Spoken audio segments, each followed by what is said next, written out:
মা আসছে? অফিস থেকে আসেনি? তোমার নাম কি? বলো সবদীপ্তা। বলো ভালো করে। ভালো। সবদীপ্তা। নবদীপ্ত। ও, কি সুন্দর নাম তোমার। আপনার মনে হয় উত্তম কুমারের থেকেও অনুপ না, কুমারের? অনুপদার এই অভিনয়ের এটা বেশি ছিল, আচ্ছা, অভিনয় দক্ষতাটা। দক্ষতা বেশি ছিল। উত্তমদাও মানে নিজেকে মেজে ঘষে তৈরি করেছিলেন, কিন্তু অনুপদা তো একদম জন্ম থেকেই বোধহয় মানে অভিনেতার ছেলে তো।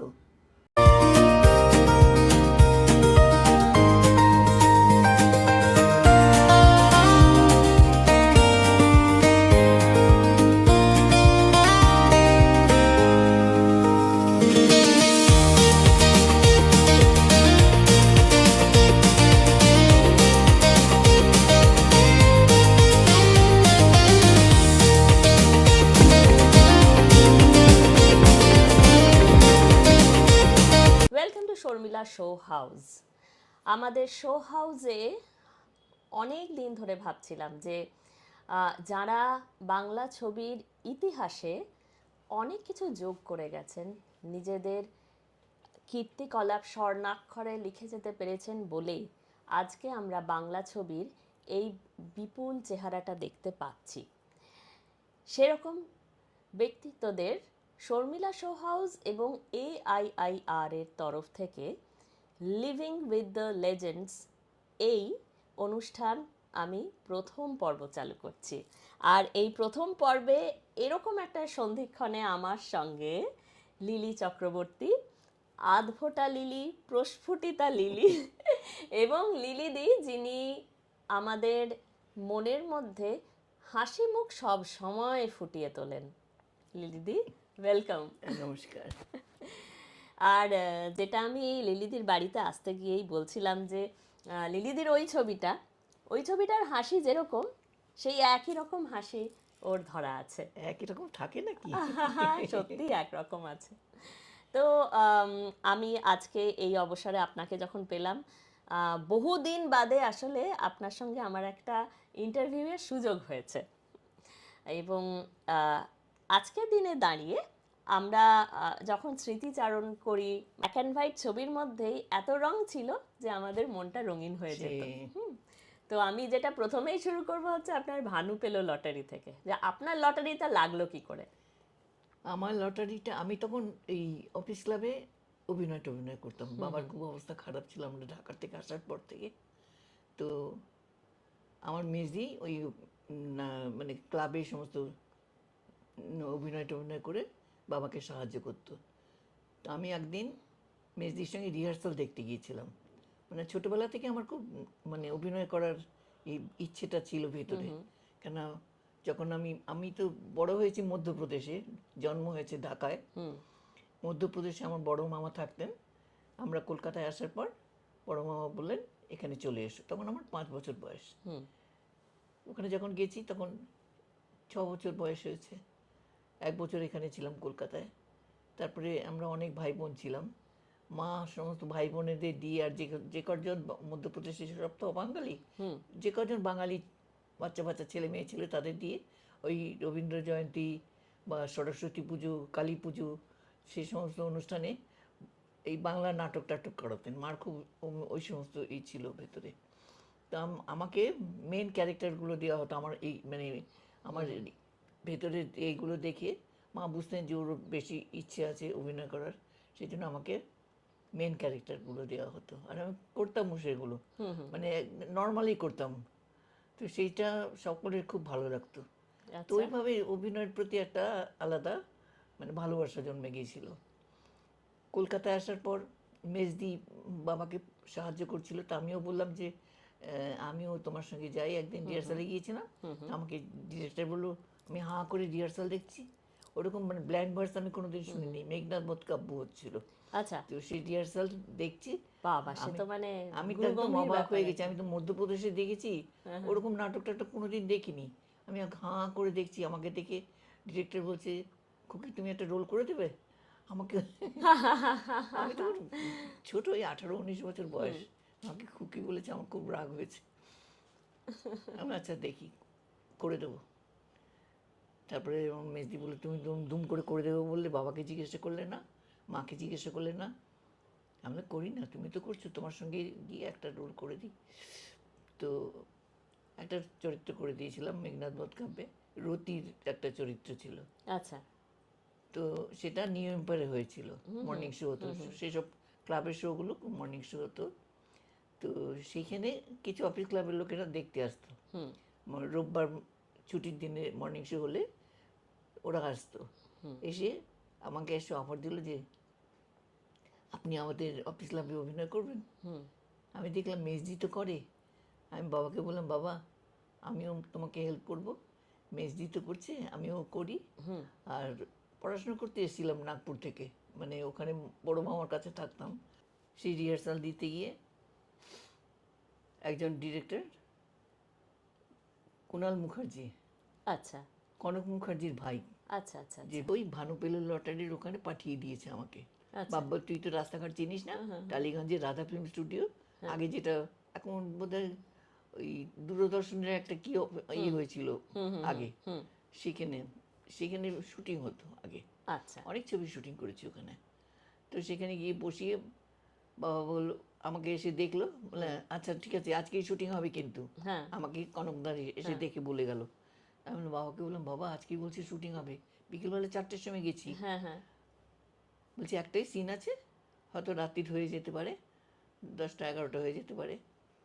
তো বাবা বললো তুমি চুপটি করে এখানে বসো, আমি উল্টোডাঙ্গায় থাকতাম তখন আমরা। বাবা বললো আমি বাড়িতে বলে আসি, নাহলে তখন তো ফোন টোন ছিল না ঠিক ঠিক এই সমস্ত। তো বাবা চলে গেল, শুটিংয়ে কিছুই ছিল না, এরকম করে বসেছিলাম। এক ভানুদার জহরদা ছিল আর কমল মিত্র ছিল। আচ্ছা। তো এদের তো নাম আগে শুনেছেন, দেখেছেন না? মধ্যপ্রদেশে ছিলাম, চিনি ও না, আচ্ছা আচ্ছা বাংলা ছবি দেখিনি, তখন দেবানন্দের ফ্যান ছিলাম। ও আচ্ছা। আর আপনার নিশ্চয়ই হিন্দিটা তখন তুখর ছিল, বাংলাটা একটু হ্যাঁ, ইয়ে ছিল। কিন্তু বাংলা বলতাম বাড়িতে, কেউ বলতো না যে বাঙালি নয়। আচ্ছা আচ্ছা অনেকের বাংলার সঙ্গে হিন্দি মিশিয়ে অনেকে বলতো কথা, কিন্তু আমি কিন্তু সেটা বলতাম না, আমি একদম পরিষ্কার বাংলাই বলতাম। আচ্ছা। তো সেটা শুনে সবাই অবাক হতো যে ওখানে থেকেও কিরকম পরিষ্কার বাংলা বলছে। পরিষ্কার বাংলা বলছে। আচ্ছা তো আচ্ছা যাই হোক, আমি যখন অভিনয় করলাম, করে চলে এসেছি, কমল মিত্র আর জহরদা ছিলেন আচ্ছা প্রথম। আমাকে সবাই বলছো ভয় করেনি, আমার ভয় করবে কেন, উনিও আর্টিস্ট আমিও আর্টিস্ট। আমি ছোটবেলা থেকে অভিনয় করার একটা স্পৃহা ছিল তো ভেতরে, হ্যাঁ হ্যাঁ সে অভিনয় করতে। সেইখানে সে যে ক্যামেরাম্যান ছিল, সে আমার আরেক ডিরেক্টরকে গিয়ে বলেছে যে একটা মেয়ের সঙ্গে কাজ করলাম, পিনাকি মুখার্জি। ও বললো যেরকম একটা খুব ভালো অভিনয় করেছে মেয়েটা, একটুখানি ছোট্ট রোল, তাইতেই কিরকম মানে মানে যা যা বলেছে ডিরেক্টর সেইভাবে কাজ করে গেছে। সেখান থেকে আমাকে নিয়ে এলো আবার পিনাকিটা আচ্ছা একটা ছবিতে, এই ছবি বিশ্বাসের বড় মেয়ের পাঠ। আচ্ছা ছবিটাকে এখানে প্রথম দেখলাম আমি। আচ্ছা আচ্ছা ছবিটা আমাকে নিয়ে এলো স্টার থিয়েটারে, যে একটা মেয়ে এসছে দেখো ভালো করে, ওকে ওকে তোমরা নাও স্টার থিয়েটারে। তার মানে তখনকার দিনটা ছিল হচ্ছে যে যারা নতুন নবাগত তাদেরকে যারা বড়রাই সাহায্য করতেন, হ্যাঁ বড়রাই তাদের মধ্যে যে প্রতিভা কিন্তু দেখতে ওরা পেতেন নিতে চায়নি। ওরা বলতো অফিস ক্লাব করে নাটক শিখিয়েছিল, বলে অফিস ক্লাব করে তুমি দেখো একদিন ওরা অভিনয়, এখানেই তো করে অনেক জায়গায় অনেক অফিসের। সেই দেখেছিল দেবনারায়ণ গুপ্ত ওখানে উইংসের ধারে দাঁড়িয়ে, চরিত্রহীন না কি ছবি হচ্ছিল, নাটকটা ছিল শরৎচন্দ্রের, সেই এতে আমি সাবিত্রী করেছিলাম চরিত্রহীনে। আচ্ছা তো সেটা দাঁড়িয়ে দাঁড়িয়ে দেখেছিল, আমি জানতাম না দেখছি কি। আচ্ছা আচ্ছা উইংসের ধারে অনেকে দেখে তো ওরকম দেখছি। তারপরে আমাকে খবর পাঠালো বাড়িতে যে এসে দেখা করো। সেই স্টার থিয়েটারে জয়েন করলাম, ওইখানে কাজ করতে করতে এত ছবি এসে গেল, বেশি দিন আর স্টার থিয়েটারে থাকতে পারলাম না। আউটডোরের ছবি, এত আউটডোরের ছবি নিয়ে। তো ওই ভানু পেলো লটারিটা তো অত্যন্ত মানে বহুল জনপ্রিয় একটা লটারি পেয়ে গেছিলাম একটা, ওইটাই লটারি। এবং তখন নিশ্চয়ই ভানুবাবু জহরবাবু এদের সঙ্গে আপনার একটা আমার তো interaction, একটাই সিন এটা- ছিল, হ্যাঁ একটাই সিন, জহরদা আর কমলদা। হ্যাঁ ওরা সবাইকে বলেছে যে একটা নতুন মেয়ে কি ভালো কাজ করলো, মানে আমাদের দিকে ভয়ও পেলো না, একটু জিভ টাইম করলো না, মানে ভয় চোট করে না অনেকে, কিছুই করলো না, দিব্যি অভিনয় করে গেল। তো এই যে সব জায়গায় বলেছে হ্যাঁ এরকম করে, তারপরে সব জায়গায় সব একটু একটু একটু করে সব আমি চান্স পেয়ে গেলাম। চান্স পেয়েছেন। তারপরে ওই ছোট ছোট রোল করতে করতে সেকেন্ড লিডে চলে গেলাম। বেশিরভাগই সেকেন্ড লিড করেছি আমি। আমি সেকেন্ড লিডে দেখেছি মানে ক্যারেক্টার রোলে অনেক কিছু করার থাকে। হিরোইনের থেকেও ক্যারেক্টার রোল যেগুলো থাকে না, সেগুলোতে কিছু মানে অ্যাক্টিং করার স্কোপটা বেশি থাকে। ঠিক। সেই বুঝে আমি অভিনয় করতাম। আচ্ছা, এই যে আপনি কথাটা বললেন, খুব দামি কথা, যে সেকেন্ড লিড করার মধ্যে একটা অন্যরকম স্পেস থাকে, অন্যরকম জায়গা থাকে, যেটাতে আরো অভিনয় একটু করা করার, খেলিয়ে হ্যাঁ অভিনয় হ্যাঁ। করা যায়। এবং কিন্তু হিরোইনদের মধ্যে ম্যানারিজমটা অনেক বেশি ইম্পর্টেন্ট তখনকার দিনে ছিল, যেহেতু হিরোইনদের আইডল করে মেয়েরা সাজতো, মানে এটা আমি ওইভাবেই কোনোদিনই জনপ্রিয়। করতাম না, কোনোদিনই করতাম না। আচ্ছা। আমি স্বাভাবিক থাকতাম, সবাই সেটা পছন্দও করতো, যার জন্য আমি প্রচুর সেকেন্ড লিড করেছি, প্রচুর ক্যারেক্টার রোল করেছি। মানে প্রথম দিকে আমার মানে 500 ছবি, মানে এখনো পর্যন্ত 500 বেশি হয়ে গেছে। বেশি হয়ে গেছে, ঠিক। হ্যাঁ। এবং সেই যে যুগটা, তখন ক্যামেরা বা ইকুইপমেন্ট বা সব কিছু, সব লোক সমাগম একদম, যখন শুটিং হতো তখনও যেমন লোকবল অনেক ছিল, মিউজিক রেকর্ডিং, ডাবিং স্টুডিও, সবেতেই প্রচুর মানুষ তখন থাকতেন, করতেন। এই যুগটাতে এসে যেমন মানে সিনেমা যেন ওয়ান ম্যান আর্মিও সিনেমা করে ফেলতে পারে। তো আপনার কি মনে হয় যে যে যুগটা দেখে এসেছেন আপনি, এবং ভগবানের অসীম কৃপায় এখনও আপনি এই সিনেমার জগতে দিয়ে চলেছেন, সিরিয়ালের জগতে এখন বেশ কিছুদিন আগে পর্যন্ত আপনি কন্ট্রিবিউট করেছেন, তো ওই যুগটাকে আপনি এখন কিভাবে দেখেন? মানে ওটা কি সব কিছুই পারফেক্ট ছিল, মানে যেভাবে আমরা আজকের দিনে বলি যে ওই সময় দারুণ ছিল এটা, সেইটা আপনার থেকে আমি একটু জানতে চাই। সেটা কিন্তু সত্যি ছিল, দারুণই ছিল। তখন হয়তো অত মানে ক্যামেরা ট্যামেরা অত লেটেস্ট ব্যাপারগুলো ছিল না, কিন্তু তাতেও যা ছবি হতো, সত্যজিৎ রায় একটা ভাঙা ক্যামেরা নিয়ে ছবি করেছিলেন, সেটাও মানে হিট করে গিয়েছে সেসব ছবি। তো সেই সব ছবি যারা করেছে তাদের কৃতিত্ব বেশি। আচ্ছা। হুম। মানে তাদের মধ্যে কি এই কল্পনার রাজ্যটা অনেক বেশি হ্যাঁ, হ্যাঁ, জোরদার ছিল, মানে অনেক বেশি, মানে তাদের দখল অনেক বেশি ছিল। অনেক অনেক। মানে ওদের হাতের মুঠোয় ছিল পুরো ব্যাপারটা, ওরা সেভাবেই তৈরি করতো সেগুলো, এইগুলো মানে সেভাবেই কাজ করতেন। আমি তো সত্যজিৎ বাবুর দুটো ছবিতে কাজ করেছি।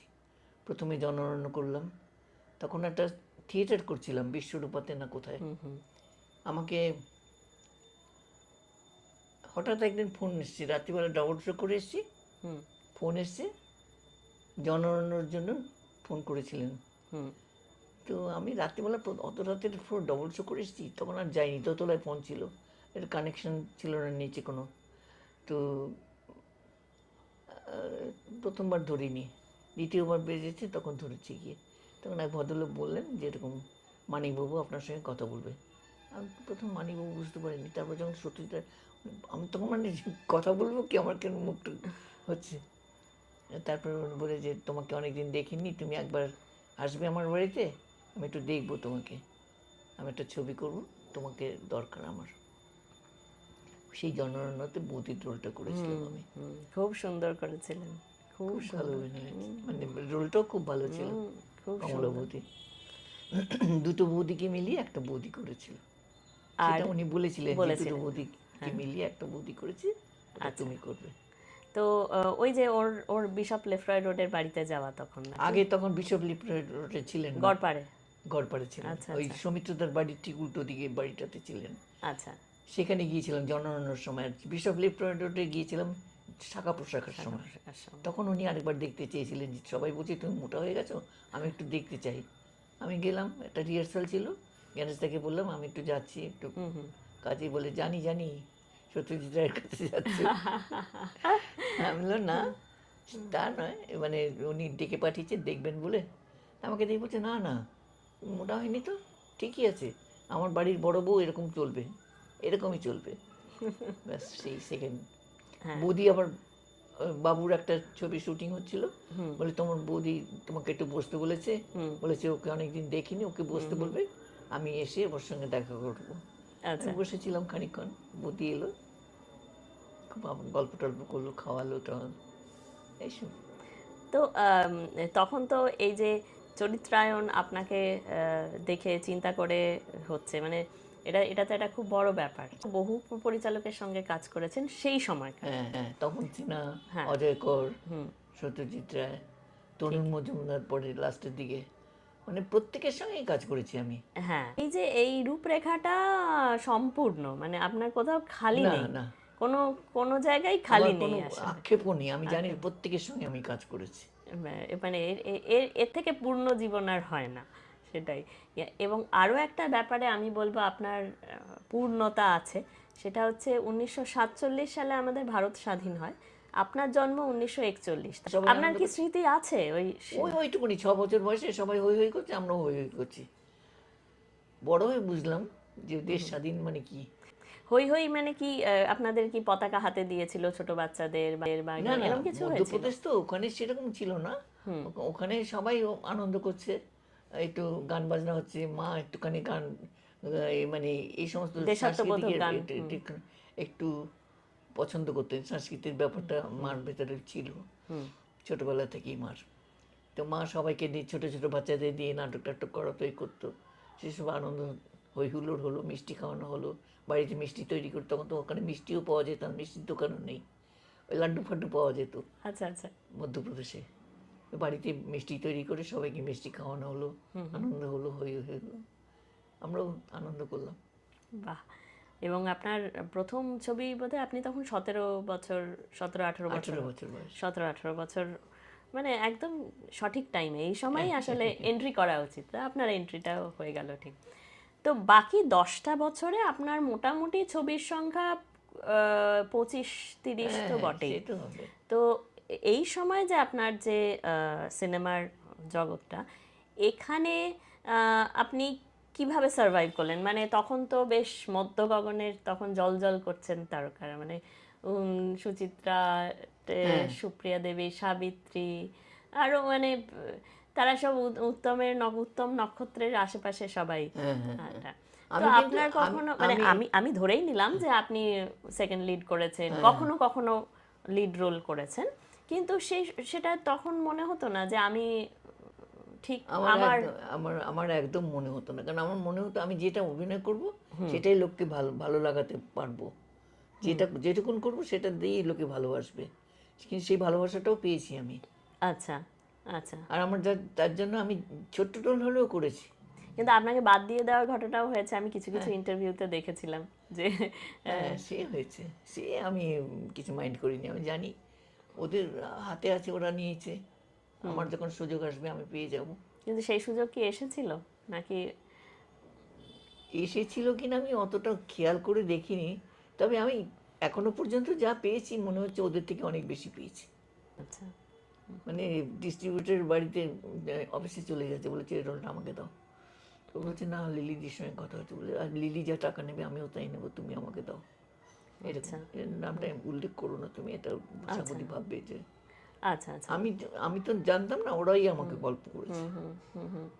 তো তাহলে তো এটা আদি অনন্তকালের ব্যাপার যে একজন হিরোইন কেন সব কিছু সেট হওয়ার পরেও তার ক্যামেরার সামনে মঞ্চে আসা হয় না। হ্যাঁ, সেটা তো আগেও হতো, এখনো হচ্ছে। কিন্তু আগে কি এরকম মানে এরকম কিছু ছিল যে পরিচালকেরা আসলে অভিনেতা অভিনেত্রীদের কাছ থেকে যে দাবিটা রাখতেন তারা, সেটাই কিছু কিছু ছবিকে কালোজয়ী করেছে? আর এখনকার পরিচালকদের মধ্যে কি সেই সময়, সেই ডেডিকেশন, সেই এগুলো অনেকটাই অনুপস্থিত?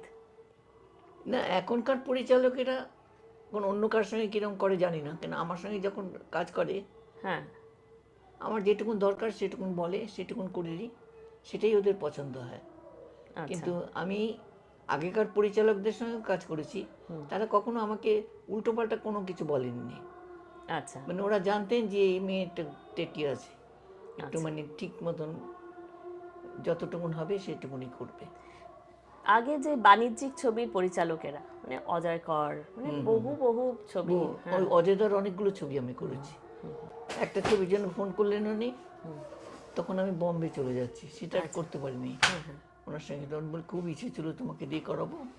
রবীন্দ্রনাথের কি একটা গল্প ছিল, ওটার মধ্যে হাসি করেছিল পরে। আচ্ছা। তো যাই হোক, ওটা একটা দুঃখ রয়ে গেছে। অজয়দার অনেকগুলো ছবি আমি করেছি, 3-4টে ছবি করেছি। কাঁচ কাটা হিরে পরে আমাকে হিরোইন নিয়েছিলেন উনি। আচ্ছা। মানে এমন নিয়েছিলেন, মানে অনেকে বললো আমি বম্বে যাচ্ছিলাম, আমার হাজব্যান্ড এর সঙ্গে দেখা হলো, মানে কাঠকাটা হিরের যে প্রডিউসার ছিলেন তার সঙ্গে দেখা হলো, আর ডি বানসাল। তো বলছি কোথায় যাচ্ছেন? আমি বম্বে যাচ্ছি একটা হিরোইন আনতে। আমাকে এসে আমাকে বলছে লেলি তোমার এই কাজটা হবে না, অজয়দা বলেছিলেন তোমাকে এটা বম্বের হিরোইনই করবে। ফিরে আসার পর মানিক মানে অজয়দা আমাকে ফোন করলেন, অনেকে অনেক কথা কইছে, আমি বলছি লিলি করবো তো লিলি করবো, লিলি ছাড়া এই রোল কেউ করবো না। সে উনি আমার বাড়িতে এলেন, আমার বাড়িতে এসে তখন বাগবাজারে থাকতাম আমি, গিরিশ অ্যাভিনিউতে। বাড়িতে এসে বসে স্ক্রিপ্ট শোনালেন আমাকে।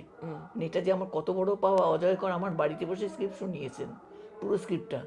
বলে লিলি করবো তো লিলি করবো, ওর সঙ্গে কথা বলে বিমলবাবু। বাহ এছাড়া আর কেউ করবে না এই রোলটা। বাহ, এটা তো বিরাট। কাঁচ কাটা হিরেতে আমি ওই রোলটা করেছিলাম উমার চরিত্র। এবং সেই সব ছবিগুলো মানে আজকের দিনে অনেক ছবি সংরক্ষিত হয়নি। দূরদর্শন কেন্দ্র অনেকটা অগ্রণী হয়ে বেশ কিছু ছবি তাদের কাছে ছিল এটা। তো এখনো শোনা যায় যে সেটা নেই। তো ওই সময় আপনার প্রিয় ছবিগুলো কি কি ছিল, যেগুলোর জন্য আপনি লিলি চক্রবর্তী একটা নাম হয়ে উঠলো আর কি, মানে নবাগতা থেকে নাম হওয়া? প্রথমে দেয়া নেয়া। দিয়া নেয়া দেখে মানে সে আমার বাড়ির সামনে দিয়ে সব বাচ্চারা ছেলেরা মানে দিয়া নেয়ার ডায়লগ বলতে বলতে চলে যেত। এই মানে এগুলি মানে মনে হতো যে এইটাই ওদের পছন্দ হয়েছে খুব, সেই জন্য। তারপর থেকে আস্তে আস্তে মানে দিয়া নেয়ার পর থেকে আমি অনেকগুলো ছবি পেয়েছিলাম। হ্যাঁ, কাঁচ কাটা হিরে অনেক পরে, তার দিয়া নেয়ার পরে অনেক ছবি পেয়েছিলাম। এবং দেয়া নেয়া তো ম্যাসিভ হিট। তারপরে ওটা তো মানে যে ওটা হিরোইন, বাংলা, হ্যাঁ বাংলা থেকে হিন্দি ছবি সবই হয়েছে, কিন্তু বাংলার মতন হয়নি। সেটাই। দিয়ানিয়াতে আমি যে রোলটা করেছিলাম ওটা সবাই বলতো যে হিরোইনের থেকেও ভালো রোল ছিল।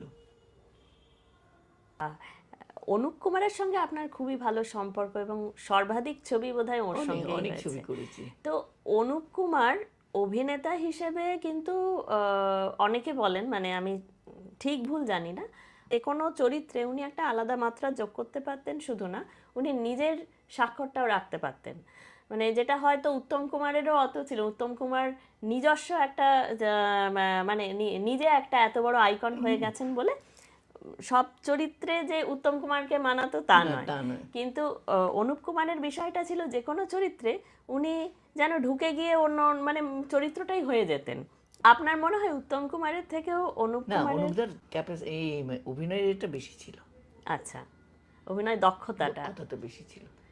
আচ্ছা, উত্তম দাও মানে নিজেকে মেজে ঘষে তৈরি করেছিলেন, কিন্তু অনুপদা তো একদম জন্ম থেকেই বোধহয় মানে অভিনেতার ছেলে, তো ধীরেনবাবু ছিলেন, তো অভিনয়টা খুব ভালো করতেন। মানে যে কোনো রোল মানে সে কিভাবে টুইস্ট করে এ করে তা করে একদম সেটা মানে লোককে হাসিয়েই ছাড়বে। ঠিক, একদম। এবং খুব সূক্ষ্মভাবে ব্যাপারটা, হ্যাঁ। মানে আমি দেখেছি যে পরের দিকে ওনাকে হয়তো একটা স্থূল চরিত্রই দেওয়া হয়েছে, কিন্তু তার মধ্যে উনি সূক্ষ্মতা খুঁজে পেতেন। তো অনুপ বাবুর সঙ্গে মানে অনুপ কুমারের সঙ্গে আপনার অভিজ্ঞতায় যদি একটু শেয়ার করেন। অনুপদার সঙ্গে অনেক ছবি করেছি, অনেক অনেক। প্রথম তো জয়া ছবিতে, তখন একদম নতুন আমি, অনুপদা হিরো। অনুপদা হিরো মানে কি আমার এগেনস্টে আর কি। আমার জয়া ছিলেন সাবিত্রীদি, আমার কাকিমার ভাই। সে আমার সঙ্গে লাইন লাগাবার চেষ্টা করছে আর কি। মানে হয়তো চা করছি পাশে এসে বসে খুসখুস করে কথা বলছে, সেটা মানে কাকিমা দেখে আবার চোখ টোক বড় করছে, এরকম আর কি। তো খুব মজা করতেন, মজা করে অনেকগুলো ছবি করেছে, অনেক অনেক, সব নাম মনে নেই। লাস্টের দিকে ফুলেশ্বরীতে তনু মজুমদারের ছবি ফুলেশ্বরী, ওটাও খুব ভালো ছবি, খুব সুন্দর ছবি, দারুণ ছবি। তো এবং উত্তম কুমারের সঙ্গে আপনি বোধহয় বলে বলে বলে বলে এখন পুরনো হয়ে গেছে। উত্তম কুমারের সঙ্গে যদি নতুন কিছু বলার থাকে বলুন, নয়তো পুরনো কথাই বলুন। পুরনো কথাই বলবো, নতুন আর কি বলবো। আমি যখন নাকি বিপাশা করছি, বিপাশাতে সুচিত্রা সেনের সঙ্গে আমার কিছু ছিল না। আমার সঙ্গে একটা বসন্ত দাস সিন ছিল, একটা সিন ছিল। মানে আমি ফটো ফ্রেমের মধ্যে থেকে বেরিয়ে আসছি, ওর সঙ্গে কথা বলছি, আবার চলে যাচ্ছি, মানে ভাবছি চিন্তায়। সেটাতে উত্তমদা হিরো ছিলেন, কিন্তু সেটে এসেছিলেন, এসে দেখে টেকে চলে গেছেন। এই আলাপ টালাপ হলো, খোকাদা আলাপ করিয়ে দিলেন, বিভূতিলা। তারপর প্রথম আলাপ হলো দিয়ানিয়াতে। দিয়ানিয়াতে প্রথম এসে মানে উনি যেভাবে অভিনয় করতেন, উনি ভাবতে পারেননি যে আমি তার একদম ঠিকঠাক এগুলো উত্তরগুলো ঠিক মতন দিতে পারবো। আচ্ছা। তো সেটা খুব মজা লেগেছে আমার। এসো এসো এসো এসো এসো এসো বাবা, এসো। এসো। এসো, তোমার হ্যাঁ, একটা ছবি তুলবে। একে আমার নাতনি ও, মা এসছে, অফিস থেকে আসেনি। তোমার নাম কি? বলো সবদীপ্তা। বলো ভালো করে। ভালো। সবদীপ্তা। নবদীপ্ত। ও, কি সুন্দর নাম তোমার। তোমাকে যেমন সুন্দর দেখতে তেমনি তোমার নামটাও সুন্দর। এটা একটা আন্টি, খুব ভালো না? থ্যাংক ইউ বলো। থ্যাংক এসো। যাও, আন্টি ডাকছে।